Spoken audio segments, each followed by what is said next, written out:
So, welcome back, you guys. My name is Chloe Ballatori. I'm a relationship and communication expert.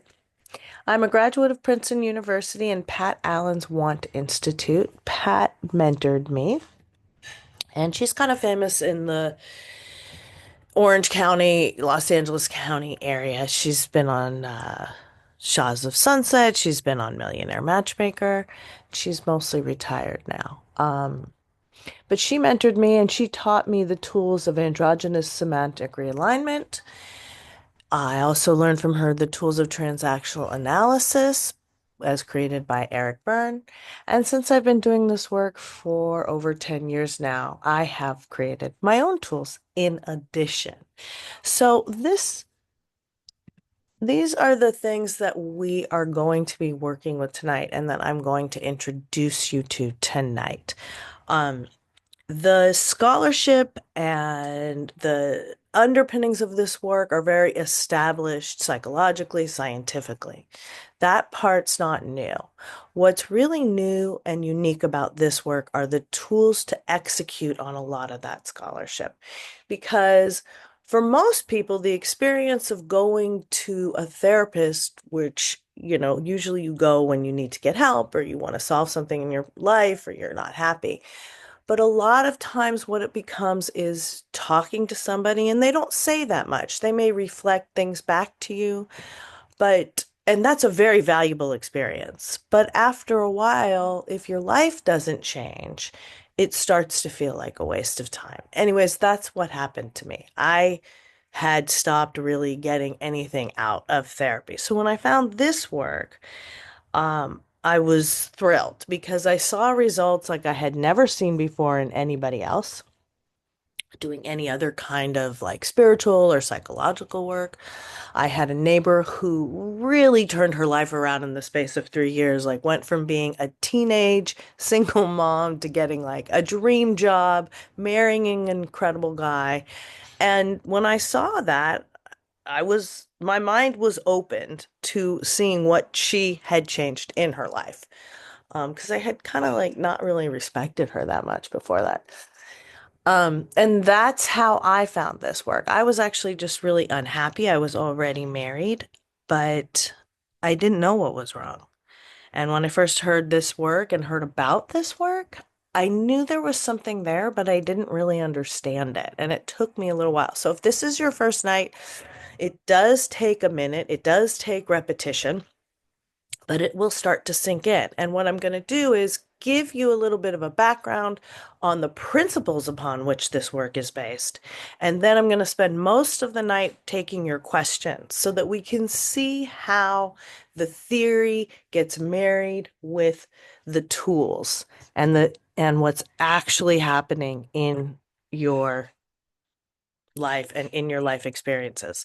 And that's how we really begin to change our lives. So if you want to see change in your life, you're in the right place.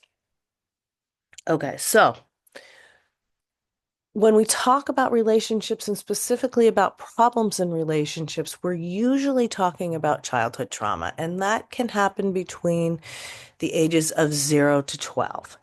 And whatever happens during this time period has a more power over us than almost anything else that will happen in our lives after that, simply because it's occurring during critical human development windows. Okay. In fact, actually, in the DSM handbook for psychology of which is basically the handbook they use to diagnose psychological conditions. There's a movement afoot, and my mentor, Pat Allen, is big part of this to classify PTSD from childhood as its own thing. Because right now, PTSD is there and it is classified as a disability, but there's such a unique experience to people who have PTSD from childhood that there's a movement to single that one out.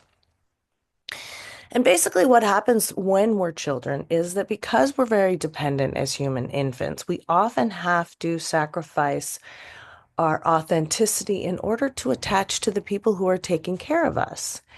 And in so doing, we form what are known as survival conclusions. And we believe that these are existential truths.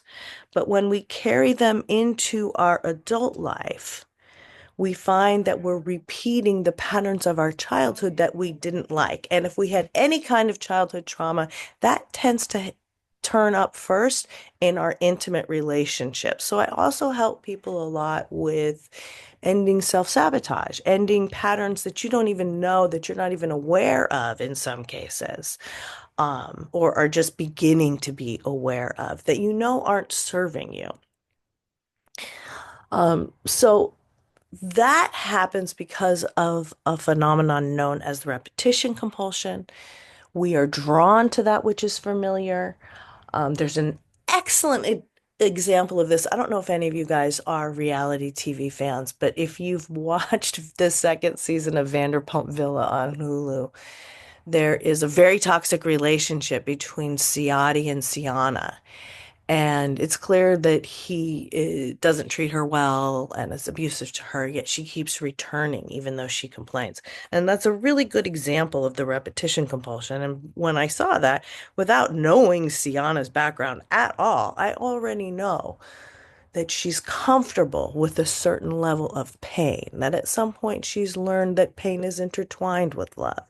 And that's why she's willing to accept these things from Siani and even go back because the comfort of the familiarity. And so a lot of what I help people with is breaking that comfort of familiarity with them so that they can take steps into new ways of being, which is incidentally the title of my second book. I've written 4 books on this work. I put those in the chat. Um, they're all available on Amazon. My first book, How to Live, is really the handbook about this work. And then the rest of the books, the next one is New Ways of Being, the Pain of Change. Once you start doing this work, please anticipate that it will be painful because even changes for the better are painful. And I think a lot of people don't understand that. And when you're doing therapeutic work, you encounter pain and you're like, oh no, I'm not doing that anymore. And that ends up setting you back. And so I also guide people through the pain of change and differentiating between whether it's the pain of change or the pain that change needs to take place, because there's 2 kinds of pain and sometimes that can be confusing. Okay, so going back to childhood trauma, what happens from childhood trauma, like I said, is we develop certain habits, and a lot of these habits don't serve us. And one of the main things that happens in terms of habits is we become what's known as ego dystonic, meaning basically meaning that women go masculine and men go feminine. Um, there's a lot of misunderstanding about masculine and feminine, so I want to give a brief description of those terms. I'll also use yin and yang sometimes, yin being feminine and yang being masculine, simply because feminine and masculine are sometimes very charged terms. And by the way, sometimes you're born with feminine organs, but you're more masculine authentically in terms of your energy. And sometimes you're born with male organs and you're more feminine authentically in terms of your energy. And that's okay. That happens like 15 to 25% of the time. The important thing is the balance between the two because everybody is both. Everybody's both feminine and masculine.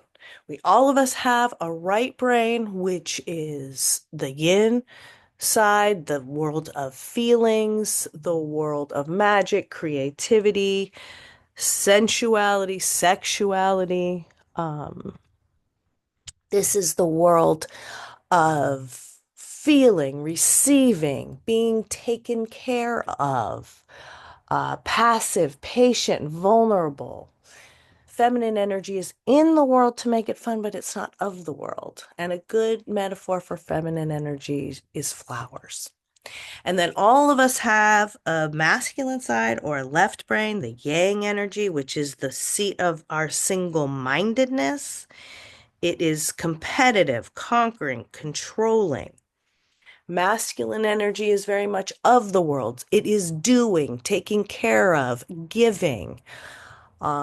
Most of us are in our masculine energy when we're at work. because we're achieving, we're trying to impress, often competing with other people. But some of us want to be in our feminine energy when we're in our personal life. And I help a lot of women make that switch, especially very successful women, from the masculine to the feminine in their personal and private life. Mm. The most successful relationships are those that are balanced between masculine and feminine energy, and that includes the relationship between yourself. So when you're ego dystonic, that is effectively out of balance. And the archetypes I like to illustrate ego dystonia are often Peter Pan and Wendy. You have Wendy, who has been masculinized at a young age, who's been forced to take care of everybody, who's the junior mom, right? Who does everything. And then you have Peter Pan, who has been feminized, who lacks responsibility, who can't be relied upon, who can't keep his word necessarily, can't make a commitment. And so we often see these archetypes showing up with regard to romantic relationships. Okay, that's my spiel. Now I'm going to take your questions. You can raise your hand or you can put a question in the chat. And if you're here, I know you have some questions about your love life. It can be something general, it can be something specific. I also like to get your updates so everybody can learn from that. Hi, Elizabeth. Hi, Chloe. Welcome. How can I help you? I had a question. I think like 1 or 2 weeks ago, somebody was asking about this. But the question they were asking was about getting like intimate with somebody they were in a relationship with, and then you're advising them to not get intimate up front because of the bonding that happens, Yes, like for women. yes, for women. I just want to know, is it the same for men? Like if they're in a relationship, is the bonding thing same for them as it is for women? Good question. So if the man is as I know you've been here before, so you know that men and women go through changes, right? As they get Hmm. older. Hmm. So 45 or 50, when your hormones start to drop off, then I would say men over 50 are a little bit more vulnerable to that. Men under 50 aren't that vulnerable to that. So Okay. you might find an older man where that happens, but for the most part, it's mostly women. But even Uh, like, but as women get older, you might be less vulnerable to that. You understand? I do. My question is like, if you said it takes 2 years to get, like, Up if to, you, yes. yeah, up to 2 years to forget about that or like move Well, on, it's the oxytocin detox that happens in the brain because when women have intercourse, oral, anal, or vaginal, we tend to bond at the short hair site. That's what Pat would say at the short hair site. So from sexual contact, intercourse, we women will often, it doesn't always happen, but it often happens that we find ourselves then bonded to someone even we know isn't good for us. Hmm. But it can take up to 2 years of oxytocin detox. That bonding happens in our brains, right? Oxytocin is released in the brain upon penetration, is basically what happens. And so that's it, you're just setting yourself up for a greater challenge that way. Okay, I see. So You for know, men, I get it now. For men under 50, they don't have that hormone thing. So it's right. not going to be 2 years. It could be like, I don't know, a year or 6 months. They don't They might have that. not bond at all, you Oh, know, okay. because you really need a good amount of estrogen to do that bonding, for that Oh, oxytocin, for that chain reaction to happen. I see. Okay, thank you. You are welcome. Good question. So yeah, we change, so you might have an authentic balance that you have at 25 that is slightly different at 55. Okay. Betsy. Hello. Hi, I Betsy. called. Welcome back. Hi, thanks. Um, I've been really sick, and I'm sorry I didn't get a chance to respond to your email yet. Oh, no worries. I called in 2 weeks ago, and about my boyfriend, who, well, now ex, I think, but he slowly started to. Um, we're long distance, and he slowly started to put in like less and less and less effort. Hmm. Our phone calls were really short and minimal, and he would always say, "I love you and I miss you so much." And Yes, I but remember. And so that was drawing you out to keep reaching out because he wasn't. yeah, Okay. so it's been 2 weeks now. I haven't heard back from him, and which is the longest we've gone without speaking in like the What was last. the last contact? I called him. I sent him a picture of the two of us on the beach, and he just put a little heart on it. And then I called him that evening, and he had just woken up from a nap, and he was kind of grumpy, and he was needed to go somewhere or something. And so I just said, okay, we'll talk later, talk to you later. Right. Okay. So you And were still kind of pursuing in that zone. yeah, and so Right. I feel like I have been just hanging on and hanging on to these little tiny crumbs that he's been giving me for so Mm-hmm. long. And I'm starting to detach. The thing that's really bothering me, and I don't know if you can help with this, but there was never any closure. And I don't Mm-hmm. feel like reaching out to him and being like, hey, let's talk about this because I'm just kind of done because Yeah. he can't talk about it anyways, and he's being a total coward. And like I was going through a lot with my health and stuff, and he Right. You couldn't were sick. handle it. Yeah, and I'm going Did through he know you were sick? perimenopause. Yeah, Oh, yeah. okay. So that And is a bad sign because he's not cherishing your feelings even when you're sick. he doesn't cherish my feelings, especially when I'm sick or going through something. Oh, So there was never any talk like, hey, I love you, but I think we need to break up. It was just like we that's just okay. don't talk That's okay. anymore. Okay. So a There, couple things I want official to tell you. breakup. It hurts. I know. I get it, but I'm so proud of you for backing off because now we see, right? Yeah. I don't remember if I told you this last time, but he's got 8 weeks. Please do not reach out to him for 6 more weeks. Okay? Okay. Why am I saying 8 weeks? We had somebody in here recently who had tested it and it like went to the exact day of 8 weeks. But 8 weeks is the average amount of time it takes the head and the heart to ruminate. Okay. So Mm, when I say he's got 8 weeks, it means if the first 2 weeks, if he reaches out within the first 2 weeks, geez, he really likes you. If it takes him a month, he's a little conflicted. If he gets to 6 to 8 weeks, he likes you, but he's pissed about it. Okay. mm, But we're gonna wait because, like you said, you don't want to reach out to him again. And there's no reason for you to make yourself vulnerable to him now. He has right. shown you who he is. He doesn't Yeah. care if you're sick.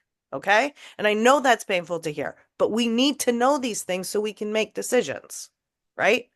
Yeah. So Yeah. nevertheless, you're not going to do anything in terms of reaching out to him at this time.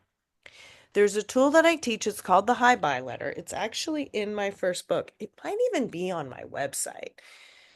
But what I want you to do is write him a hi bye letter. Whether we send it or not, we will decide later. But I want you to write him a letter so that you can have the catharsis that you need. Okay. And when you write it, assume you're going to send it.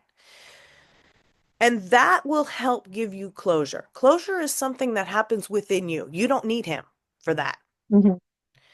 So the letter is as follows. The first paragraph is Dear so and so.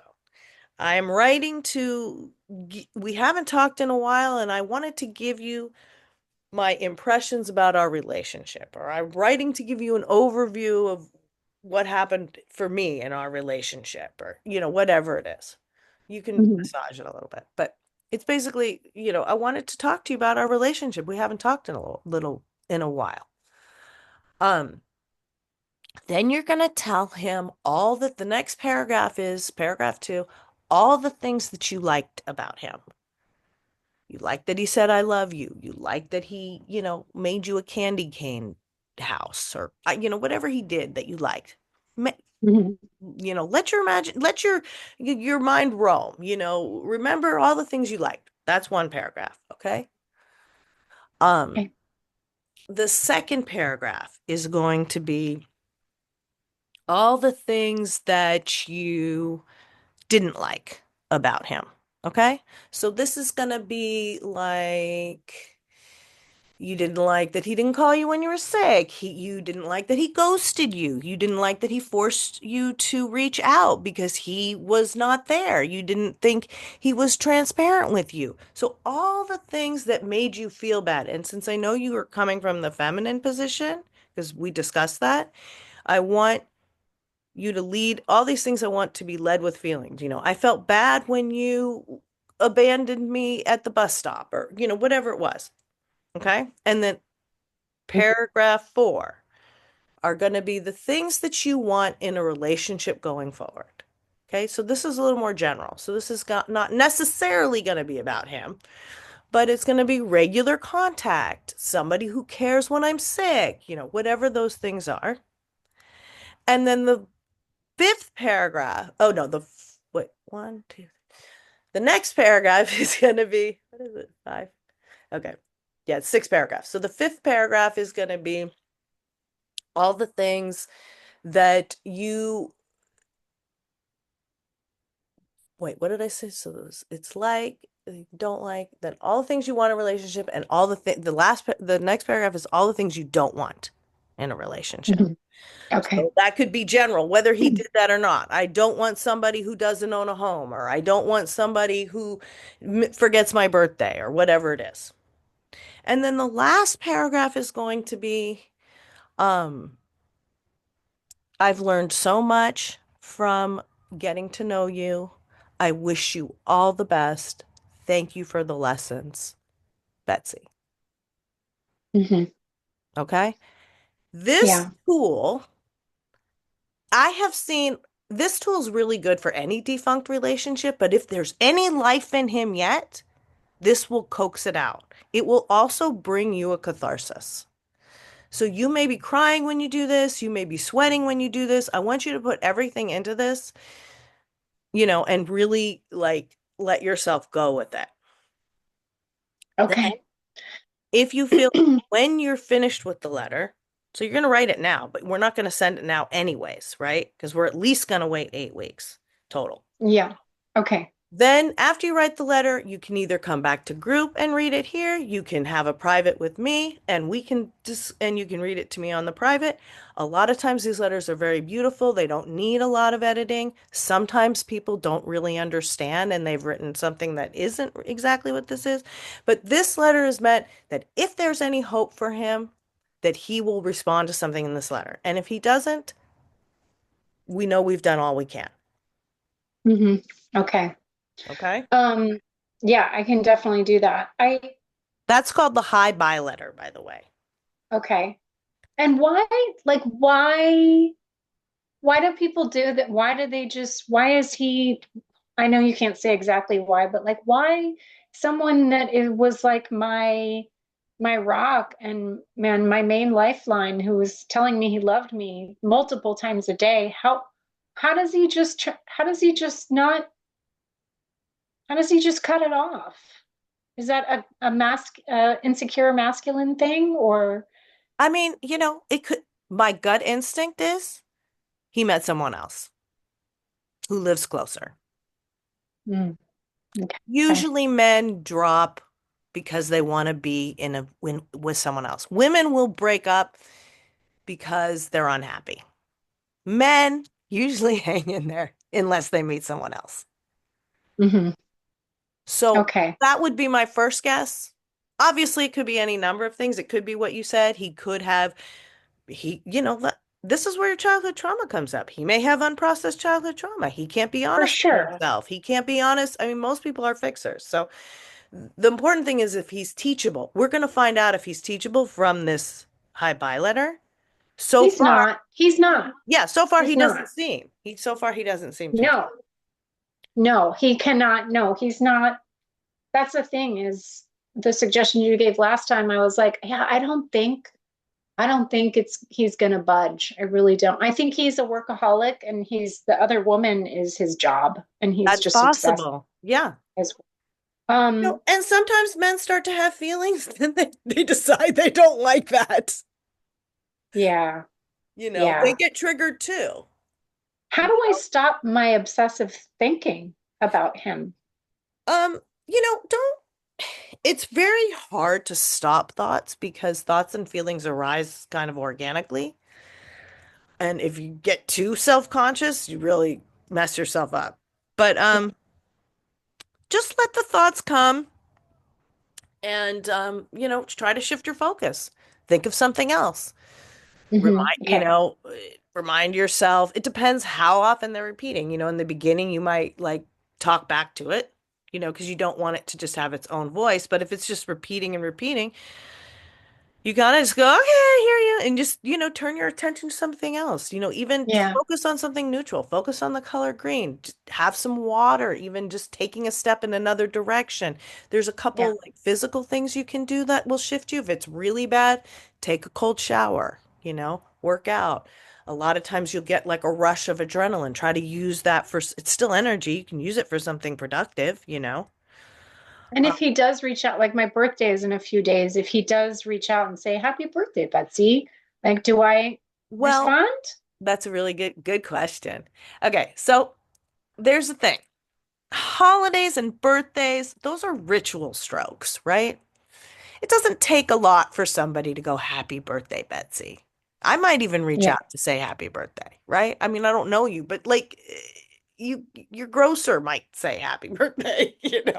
Yeah. Um, so it's really, of course, it's up to you. Um, you could just heart it, you know? I wouldn't Oh, give a big response. You could say I wouldn't say anything more than thank you. But you don't have to okay. respond at all.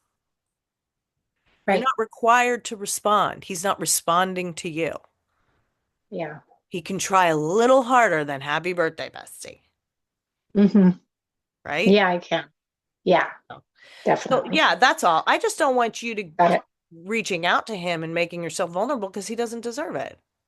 No, And you doesn't. know he doesn't deserve it. So if you were to do that, that would reflect a lack of self-esteem. Yeah. And I know Yeah. it's hard not to. You got to like sit on your hands. I mean, a lot of us women have Oh, taught, yeah. that we have more agency over some of these things than we actually do. hmm We can't force him. So we can't control it. If we end up controlling it like you started to try to do, it wasn't fulfilling for you. Mm-mm. Because what you really want Yeah. is for him to reach out. So when you reach out, that doesn't really satisfy it. Yeah. That's why I And he tell will women, reach out, but it's for like 5, 10 minutes and he's got to go do the next thing. He doesn't, we never have conversations longer than 10 minutes. yeah, that's too Oh, little. That's not enough yeah. for you. I mean, maybe Yeah. you can find someone closer to home. Yeah, I can. That's the next step. Yeah. No, that's happening now, concurrently. Okay. That's Okay. happening now because Great. he's kind of like missed it. He's vaporized, Yeah. right?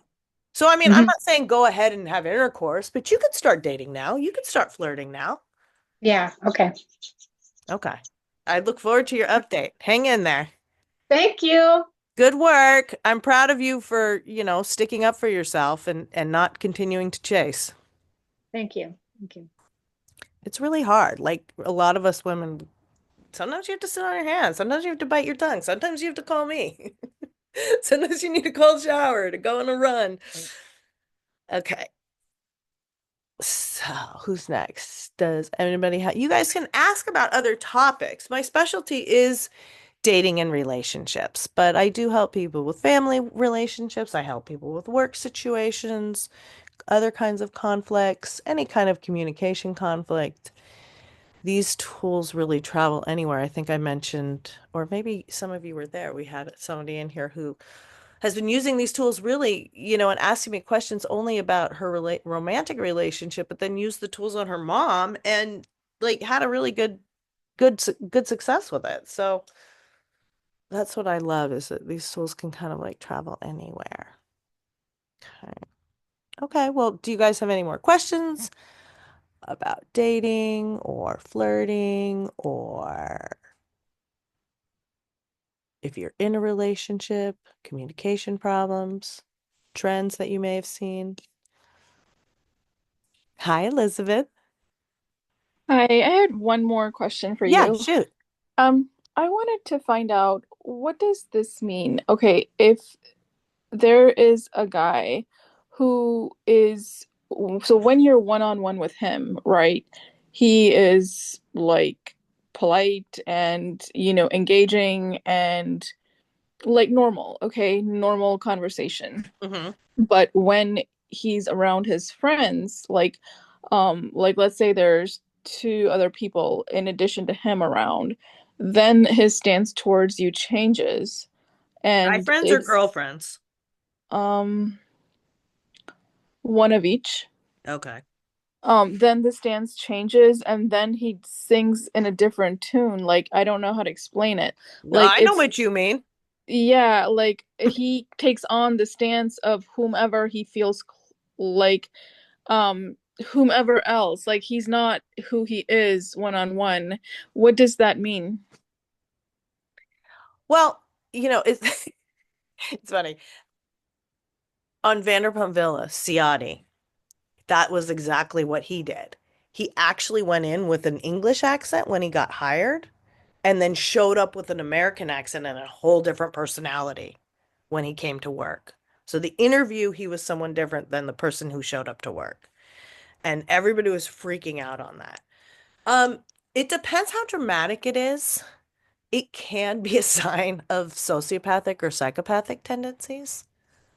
Um, Everybody does a little bit of code switching, right? You're not going to talk to your mom the same way you're going to talk to your lover, the same way you're going to talk to your child. But to have a dramatic departure, I think really does bring up questions of integrity. Don't Integrity. you? Yeah, that's what I was Yeah. thinking.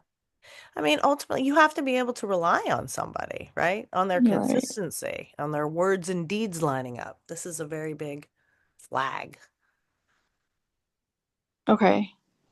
And are masculine okay, because like I'm looking for a masculine man so I can be in my feminine. Is a masculine person in general easily not easily swayed by other people? Like is his motivation and his thinking coming internally or like you know what I mean? Like is he Yes. yes, Well, okay. men are motivated by what they want. And so that needs to come across clearly. A lot of times people really don't know what they want. But when a man knows what he wants, obviously he's more likely to get it. And that does tend to be more attractive, right? Right. Okay. Thank you. You're welcome. Good questions tonight. Okay.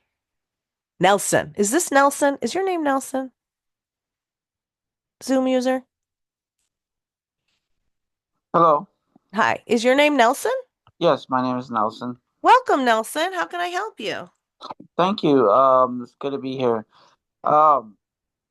One thing that I've noticed in the dating scene is that women are not don't tend to put in the extra effort for quite some time. I'm saying over the span of a couple of last 10 years, I've noticed that they like to jump around a lot. It seems like before there was more fight in them.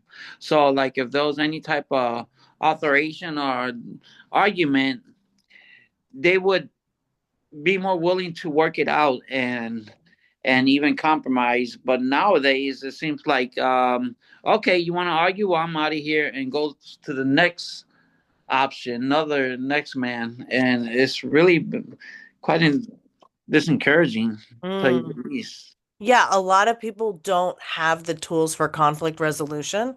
So when conflict comes up, they just bail, right? They avoid it and then they just bail.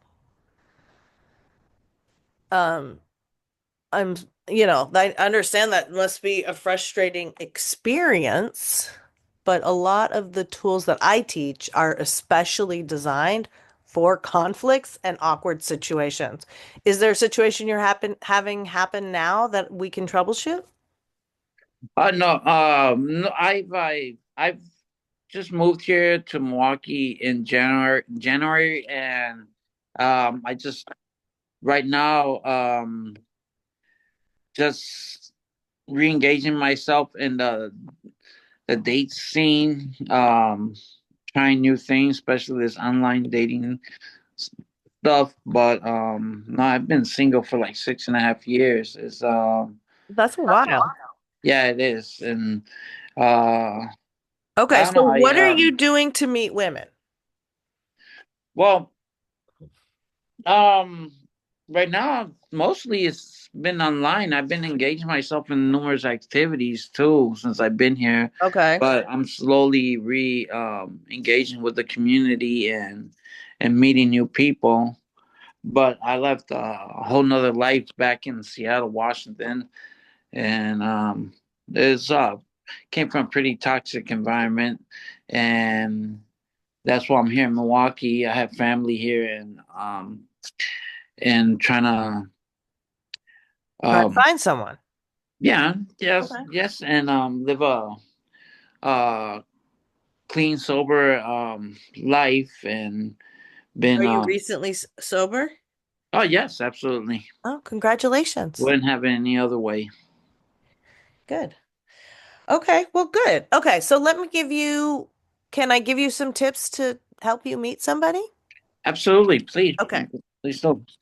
Okay, so first of all, I just want to make sure, which energy do you think you're more authentic in? The feminine or the masculine? Do you want your feelings cherished or do you want your thoughts respected? Everybody wants both, but which do you want more? My feelings cherished. Yes. Okay, so that would be more of the feminine or the yin position. Okay. So you're going to be Yes. looking for a more masculine woman, which means like probably a career woman. Does that make sense? Okay. Is No, that never what you really want? thought Do you about want it to like take that. care of No. someone or do you want to be taken care of? Mm, well, no, I rather, I, It's tough, right? You want yeah, I both. mean, I don't know. I think it could go both ways. I wanna. Yes, of course, of course. But this rubric really helps in awkward situations or like what you opened with conflicts. Because if you have two people trying to get their thoughts respected, that's two men fighting. That's a power struggle. If you have two people trying to get their feelings cherished, that's also a power struggle, but one for sympathy and for tears and for guilt. So the most successful relationships are those that are balanced between masculine and feminine. And when things are going well, you don't have to think about this all the time. But when you're meeting someone for the first time, you're getting to know them, first dates, having a conflict, awkward situations or conflicts, these tools really help. It really helps to know which is more important to you. Because if you're coming in trying to get in that moment your feelings cherished and your thoughts respected, then the other person has nowhere to go. They're a zero and you're a 10. And similarly, vice versa. If they're coming in with their thoughts and feelings, there's nowhere for you to go. And that's an act of narcissism. Often in those relationships, it can flip-flop. So they people will flip-flop between being a 10 or a 0. But technically that's a codependent relationship and I don't teach that. I teach negotiating with love. And so, what I look for when I help people is that balanced relationship because that is what has been shown to have the best success rate. Does that make sense? I'm getting it. Okay, Yes. good. Okay, cool. It's it's being put into some perspective. It's I guess it's a matter of putting it into action, becoming familiar with it, and at the moment, you know. Yes. Okay. So it might, and you could experiment with these two different approaches. I'm going to give you some in-person flirting tools, and you can try to do it from the feminine and you can try to do it from the masculine and see which one you like better.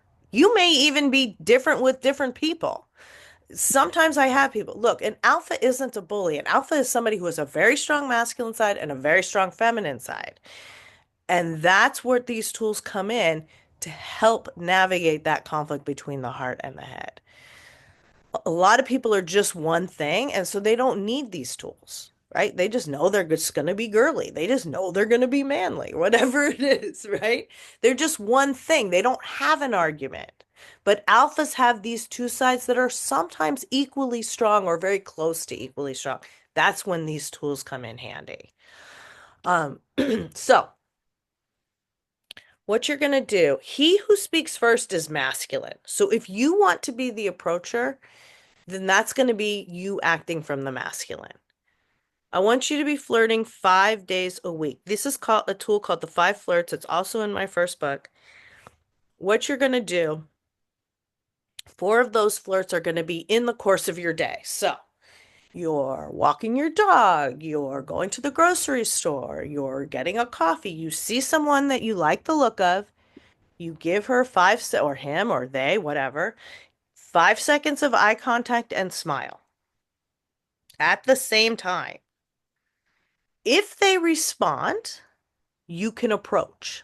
If they respond favorably, not if they respond by walking away. If they respond with eye contact and smile for, not just quickly, but, gives it a moment. Then they're interested and you can approach. If you don't get that, please don't approach. Okay. Because that's what women find creepy. It's like he looked at me, I looked away, and he still came over, right? Right. So if you get that, you can approach. One day a week, I want you to plant yourself somewhere. Maybe it's a coffee shop outside of a yoga class where there's hot chicks.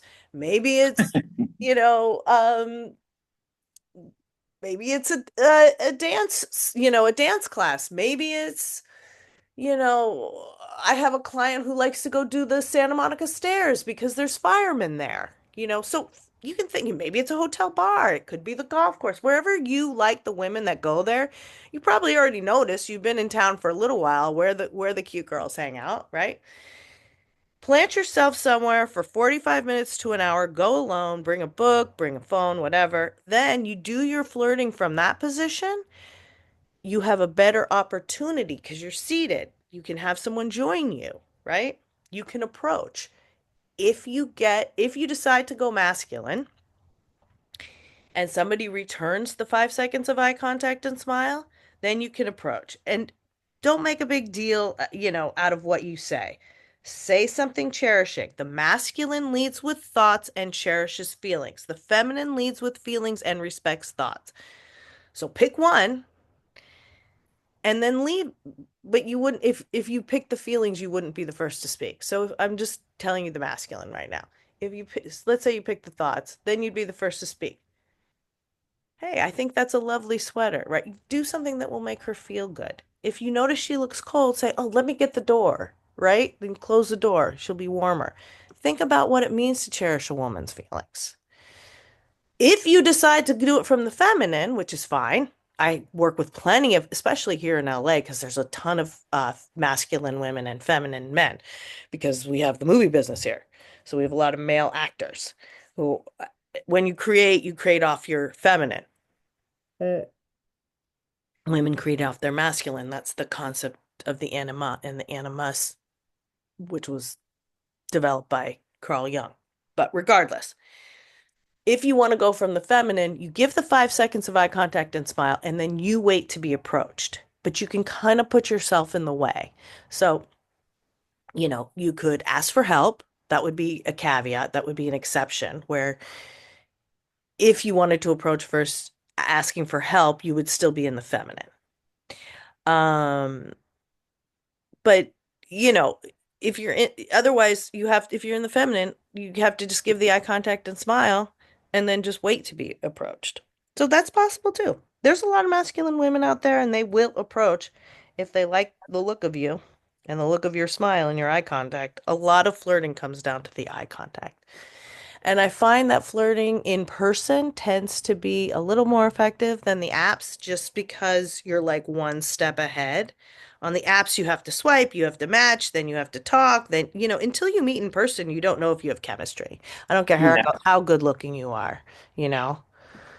So, chemistry is a gift from God. You either have it or you don't. And sometimes you have it for people who even aren't good looking, or you have it for people who, who don't make sense. You have it for people you don't even know. Someone sitting next to you in church, right? So, um, until you meet in person, you don't know if you have chemistry. And chemistry is one of the essential elements of a relationship. I call it the three C's: chemistry, compatibility, and communication. So, that's why I prefer the in-person. But try those out. Do you think you can do that? Oh yeah. Yeah. Okay, let me know how it goes. Please come back and let us know how it goes. Okay. I sure will. Okay. God willing. Okay, good. Thanks for sharing. My pleasure. Ooh, sorry. Okay. Juliet. Yes, hi. Hi, Juliet. Welcome back. Thank you. It's been so interesting listening to everyone's questions and I know, I love that learning a too. lot. Yeah, we learn really fast in a group. I mean, I love doing privates, then we can go really deep, but we tend to also learn really fast in a group because people we think we have nothing in common with. Once they start talking, we're like, holy shit. That's my Yeah, issue. so I have kind of a similar situation that was previously spoken about, but the thing is that I dated my ex-boyfriend for about 7 years. We've been separated for probably 7 years now. Okay. And he still calls me on a regular basis, sometimes What do you every mean? 2 weeks, sometimes every day, sometimes multiple times a day. Boy. Okay. That's a lot. And it's been hard to move forward because I get confused and I think, okay, well, maybe we're making progress. Maybe we can get back together. And then he calls me his friend.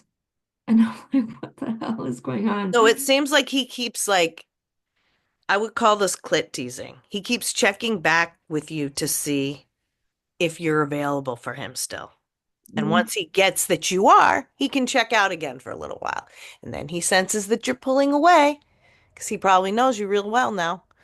And so he reaches out again. So he's messing with you. yeah. I And like I know, clean breaks.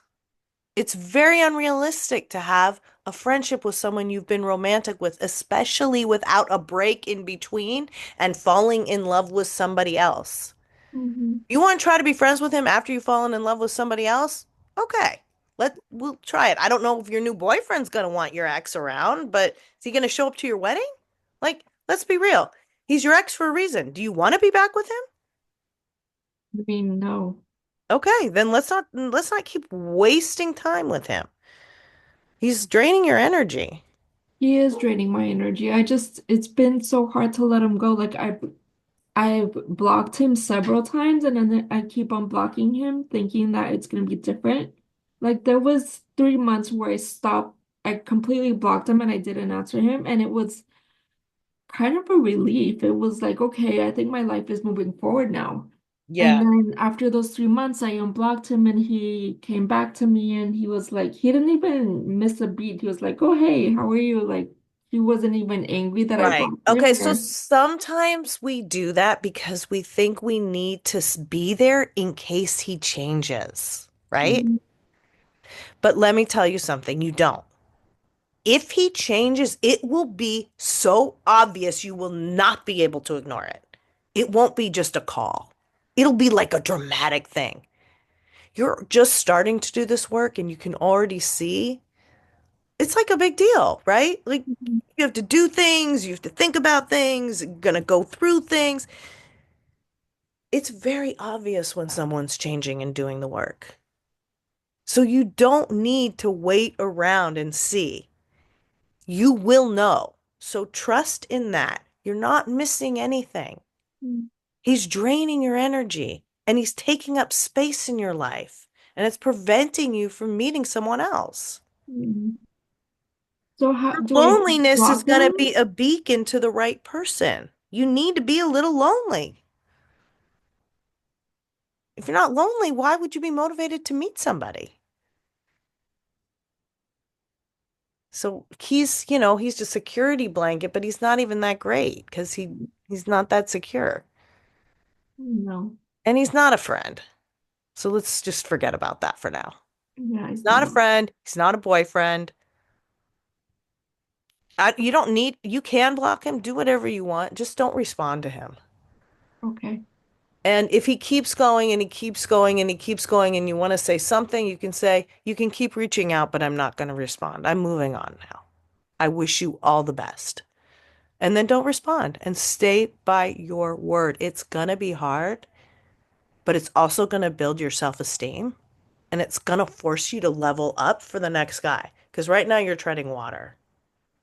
And I promise every one of my clients, if you do this work, either the relationship will work out and get better, or you will find someone better. So you're like in a position right now where you have a really good opportunity to level up and ditch this guy. And I Mm. and I just want to see you do it. Because ultimately I just want to see you guys fall in love and be happy and be with your person. That's what really makes me happy. Um, so yeah, you've had 7 years of this. People are patterns. He hasn't changed. He probably won't change. I'm not going to rule it out completely, but if he changes, he will reach out to you. You will find out. But in the meantime, let's move on with Juliet's life and get what you want. Deal? Deal. Thank you so much. You are so welcome. And that's such a good question because, a lot of times we hang on to these things because it's hard. And we're scared to be alone. And that's why, I think it's important to understand, look, we're here on earth. People call this purgatory. There's pain here. There's not going to be any pleasure without pain. That's the duality of this existence. Meaning you're going to have pain either way. You're going to have pain if you stay in contact with him or pain if you don't stay in contact with him. So let's do the pain that's the right thing for you, the stoic choice. I love this. There's a great book by Epictetus about Stoicism. Also, Marcus Aurelius Meditations by Forstater is really good. But this work, and actually the writings of Ben Franklin also, there's a lot of Stoic messages in there. Okay. If there's no more questions, I will wrap this up. You guys can usually find me here on a Thursday night here on Meetup. I also teach this work in smaller groups, some of them live, some of them asynchronously. But that would meaning the group would be live or you would do it on your own and we can still meet live in the asynchronous version. It's just that you don't meet live with a whole group. But that's the module packages link. I've already talked about my books. I usually put up original content on TikTok and Instagram every day. So feel free to explore and reach out. And if I don't hear from you, I'll see you next week. Have a good night.